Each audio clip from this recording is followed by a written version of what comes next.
मेरा एक बचपन की लड़की दोस्त थी। बहुत प्यारी थी, पर हम दोनों दोस्त नहीं थे।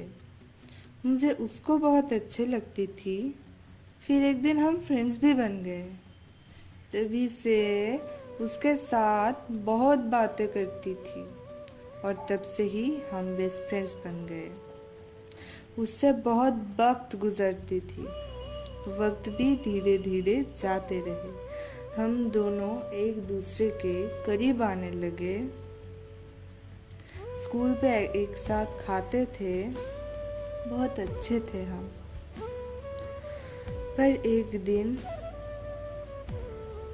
उसकी लाइफ में दूसरा फ्रेंड आ गए, उसका बेस्ट फ्रेंड।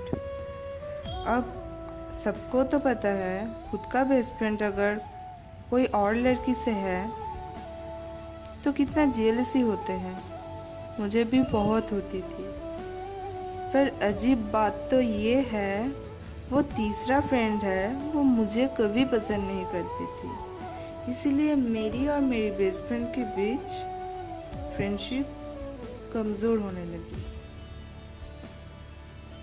और एक दिन वो वक्त भी आ गई, वो मुझे टॉक्सिक बातें कहने लगी, मुझे इग्नोर करने लगी and finally the friendship broke up. खुद को समझाने में बहुत टाइम लगी, पर समझ गई। फिर उस दिन की इंतज़ार थी कि एक दिन वो ज़रूर आएगा मेरे पास रोती हुई। पर खुश की बात तो ये है, उसके बाद मुझे कुछ ऐसे फ्रेंड्स मिले जिसके साथ ज़िंदगी बिता सकती हूँ, उनको ट्रस्ट कर सकती हूँ। Really they are different. ज़िंदगी पे खुश वापस आ गई। एक धोखेबाज फ्रेंड से इन फ्रेंड्स बहुत अच्छे थे। जितने प्यार इन्हें मुझे दिया, जस्ट अनबिलीवेबल। 1 month later। और एक दिन मेरे भी वक्त आ गए।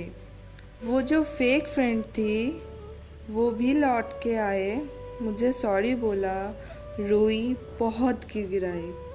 पर I don't want to return her. मुझे बोला, Joey sorry, can we make friends again? मैं हंसी, आंखों में आंसू भी आ गए, पर बोला कभी नहीं। मैंने तुम्हें कहा था, तुम्हें बोली थी कि वो सिर्फ तुम्हें यूज़ करते हैं, पर तुम उसके लिए मुझ पे झूठा इल्ज़ाम दे दिए। यह कैसे कर सकती हो? तुम सिर्फ मेरे फ्रेंड बन सकती हो, नॉट माई बेस्ट फ्रेंड।